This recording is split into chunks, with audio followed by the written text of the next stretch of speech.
From the Bulrushes. By Tardigradeschool. One might easily imagine that a pastor would not easily be provoked to exclaim, "Good God." And yet, when Reverend Lawrence of the Church of St. Michael pried open the crate that had washed up upon his shore, the exclamation left him without conscious thought.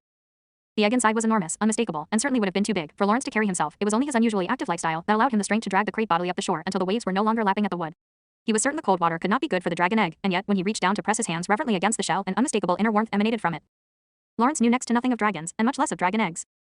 Aside from the far-off dragons in flight above the channel, looking barely larger than birds, he had seen one dragon only, when a retired admiral in Lyme had been summoned by courier to London at the beginning of the war. He had kept respectfully back from the creature, but he had been as fascinated by it as he was by watching the ships sailing through the channel. The only vessels that docked in Lyme were small, mostly fishing boats, but Lawrence had acquired a looking glass for the very purpose of observing the greater ships that passed them by. On occasion, they even sailed close enough for Lawrence to make out their masts and guns, and for him to guess with decades-old knowledge whether they were first or second rates, sloops or ships of the line. He had no doubt that this egg had washed up from such a ship, but no notion of what might have happened for the crate to land ashore. He squinted into the horizon, deep in thought. It was not yet so dark that a ship, still afloat, might not have been spotted. How Lawrence would hail such a ship if he caught sight of it was a problem he did not have to solve. The ocean was calm, clear, and empty. Lawrence looked back down at the crate, and the egg nestled inside. It shone in the pink light of sunset, almost pearlescent. It seems, he told it, aware of the absurdity of speaking to an inanimate egg, that you have survived intact only by the grace of the Lord. He rested his hand against the shell again, the smooth hardness seeming at once solid and fragile. He did not wish to leave it, as illogical as such a thing was, and it was only good luck that allowed him to spot the outline of a child against the top of the bluff in the fading light. "Thomas," he called, for he did not have many neighbors in the clergy house, and fewer still who were no more than 7 years old. The child stopped at the sound of his voice, looking a touch guilty. Lawrence was not much in the habit of giving out undue scoldings, so he rather suspected the boy was not supposed to be out at this hour. "Will you fetch your father, and your uncle, if he is by? I could use some strong pairs of hands." He did not like the idea of jostling the egg over the rocks, crate or no, and Thomas's father, a Mr. Henry Blythe, was a woodsman by trade, as tall as Lawrence and twice as broad. "Yes, Mr. Lawrence." Thomas piped and scurried back over the hill. Lawrence discouraged the children from more formal address. He had tolerated less than a week of being called Reverend before he begged his parishioners to cease. Less than 10 minutes later, as the last of the sunlight began to fail, Lawrence caught sight of both his neighbor Mr. Blythe and the other Mr. Blythe, his younger brother James. He waved a hand, and they joined him at the bottom of the hill. "Gentlemen," he called as they neared. "I fear I will quite astonish you with my findings." In order to see the egg, they had to get quite close, and it was only when they were peering down into the crate that the Mr. Blythes' mouths dropped open. "My God," said James Blythe, recovering first. "Mr. Lawrence, how did you even find such a thing?" "I was only taking my constitutional," Lawrence said, "and I have asked myself much the same. I hope it was not a presumption to ask for your assistance, but I cannot possibly heave it all the way up the bluff myself. I have no idea if dragons sit on their eggs as chickens do, but it is warm, and I expect, therefore, that it ought to be set before a fire." Henry Blythe looked still more dumbstruck. "Mr. Lawrence," he protested. "You cannot mean to take such a thing inside." "I do not see where else it should go," Lawrence said wryly. "It does not seem quite right to keep it in a barn, and besides, there will be nowhere safer for it until the proper authorities may be reached."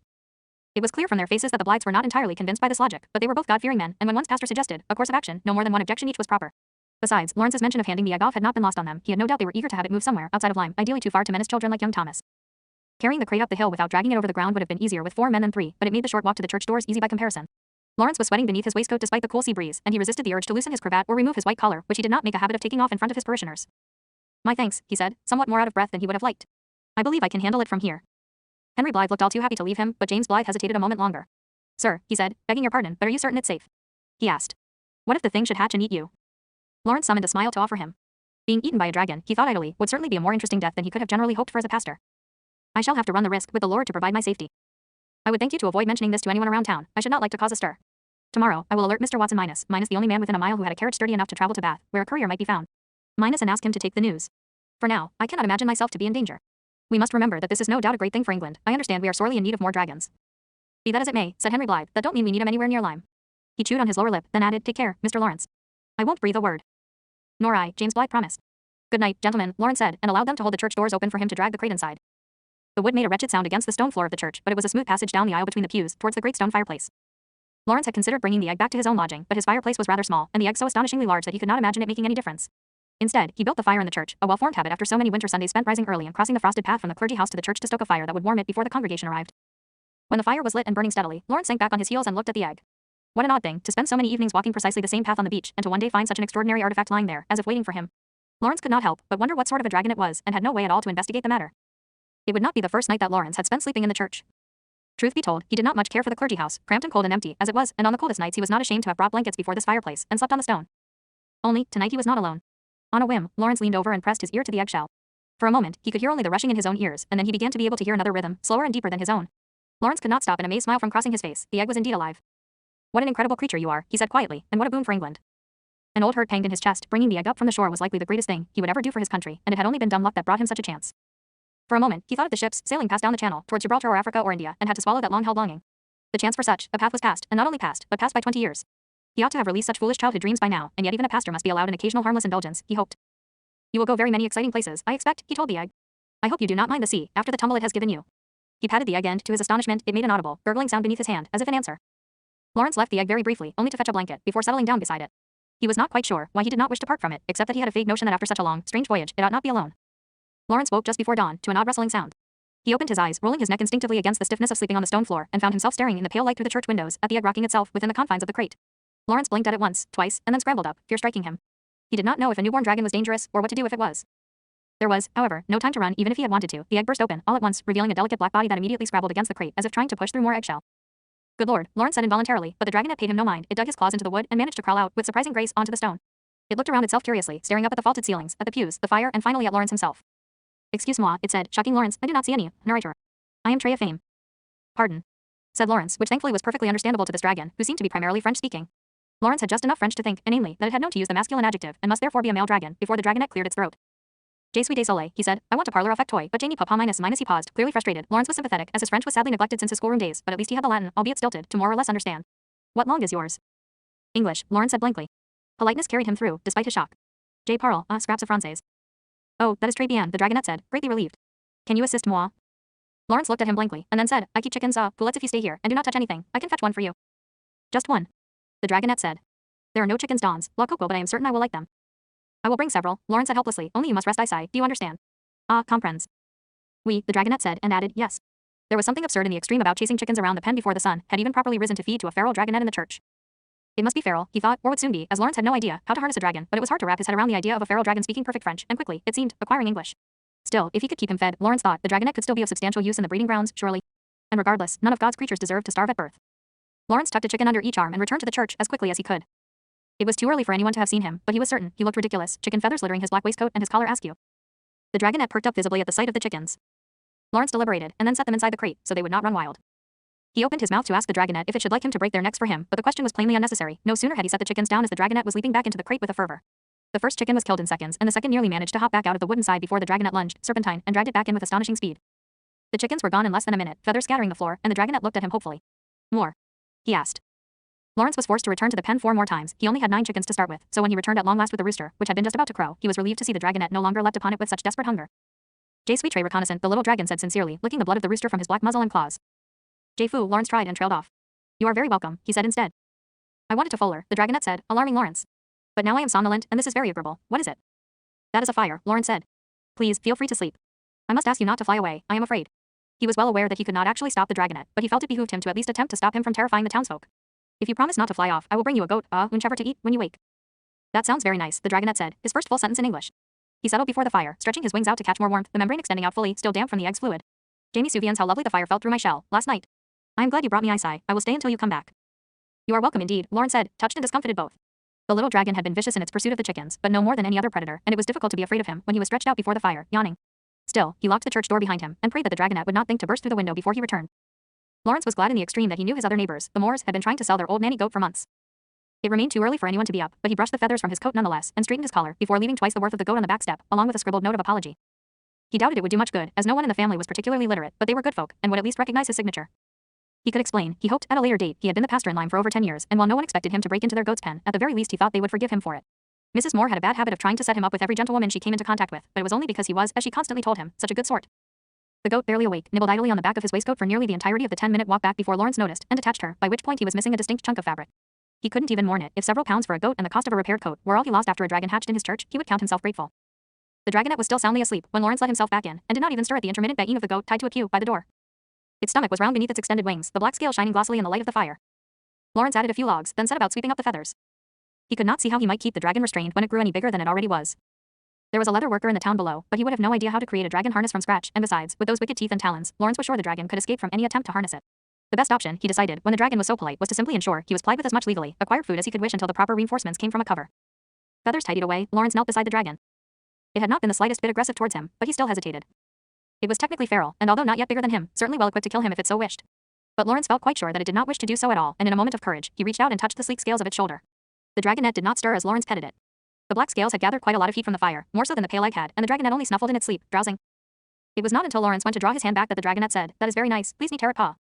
Startled, Lawrence paused, and then returned to stroking the dragonette, who turned his face toward Lawrence even with his eyes closed, looking very content indeed. Without asking, he settled his head on Lawrence's thigh, and Lawrence obligingly ran his hand over its smooth, warm head. The dragonette sighed happily. Last night, the dragonette said at length, "You said I survived by the grace of the Lord. Is that you?" It was blasphemy and in church to boot, but Lawrence could not restrain a laugh. No, indeed, he said warmly. I cannot take credit for your survival, although I cannot imagine you would have liked to hatch at sea. He paused. How on earth do you remember what I said last night? You had not yet hatched. I could hear you, the dragon said peaceably. Who is this lord, then, and who are you? I was speaking of the Lord our God, Lawrence said automatically, shaking off the shock of the knowledge that the dragonette was listening to him before he had even cracked the shell. I am Reverend Will Lawrence, although you may call me Lawrence, if you like. Lawrence, the dragonette said, trying it out. He blinked his large blue eyes up at Lawrence.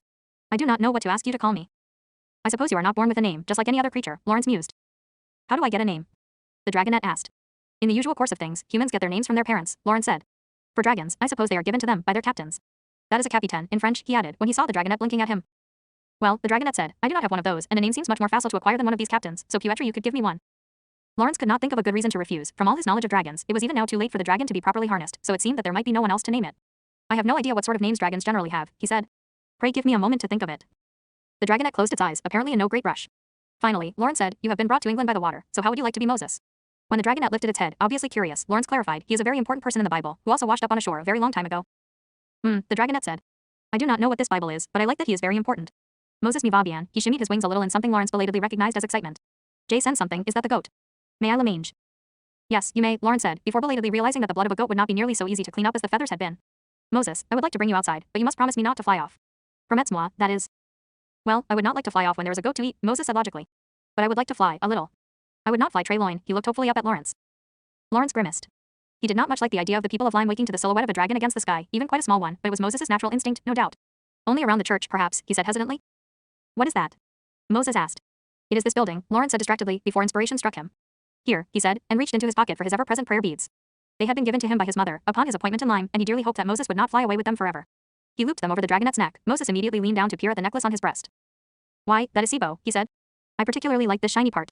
He nosed carefully at the silver cross at the bottom. But this blue is very nice too. The cruciform beads had been carved from lapis, Lawrence thought, amused, that Moses had quite good taste. The shiny part is the cross, Lawrence said seriously. There is a cross just like it, but much larger, atop this building. You must not fly so far that you cannot see it anymore, do you understand? I understand, Moses said, still looking at the cross. There was almost a shyness about him as he touched his nose to it carefully, and then looked back up at Lawrence, wide-eyed. Merci, Lawrence, I like it very much. I will not fly far, I promise. Lawrence had not, perhaps, thought through the full implications of the gift. His mother might not be pleased to hear where her present had gone, especially when Moses would soon be far too large to wear the beads around his neck. But Lawrence, in that moment, could not bring himself to care, especially when Moses was still looking at the cross with what Lawrence thought was really an astonishingly Christian kind of admiration.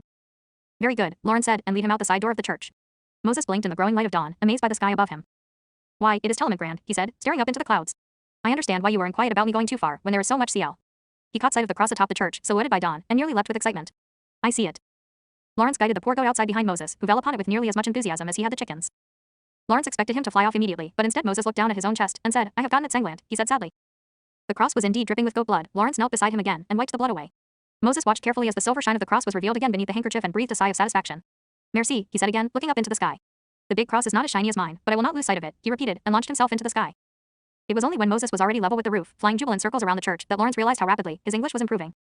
If Moses spoke French out of the shell, Lawrence supposed he must have been a French dragon, but it was not as if he could have had any kind of loyalty to that nation before hatching. It would be such a shame, Lawrence thought, with no small amount of remorse, to not see Moses reach his full potential for England when he was already capable of such great enthusiasm for her church. Christ almighty. Someone cried behind him, although Henry Blythe had the sense to blush when Lawrence turned, straightening his collar again instinctively. He did not, however, avert his eyes from Moses, wheeling around above them. Is that, it hatched? He did indeed, Lawrence said, watching him as well. Moses was such a natural in the sky. I do wish, of course, that we had been able to get him to an aviator in time, but he is at least a healthy creature, and I assure you no danger to the people of Lyme. Hoping he had not mistaken his influence with the dragonette, he cupped his hands around his mouth and bellowed, in a voice that could reach the very last pew, Moses. Will you land? The dragonette spiraled and swooped down at once, with such quickness that Mr. Blythe jumped, the prayer bead swinging merrily around his neck. As you see, he is quite gentle, Lawrence said, glad that he had wiped the blood off. However, Mr. Blythe, I must ask you a favor. Now that Moses is hatched, I do not think I can easily leave him until they send someone from the Corps, so will you pass along the news to Mr. Watson? And perhaps, if I could impose upon you further, you might purchase a cow for Moses on the way back. I do believe he will grow hungry again soon. He pressed more money than was likely necessary into Mr. Blythe's large hand. Lawrence was not in the habit of purchasing cattle, even if his meager purse allowed it, he would have no use for one. Now, he was glad for his former frugality, he could afford to feed Moses without starving himself, at least for a little while. Yes, Mr. Blythe said faintly. Are you Malad? Moses asked, concerned. I am well enough, Mr. Blythe said hastily, and excused himself.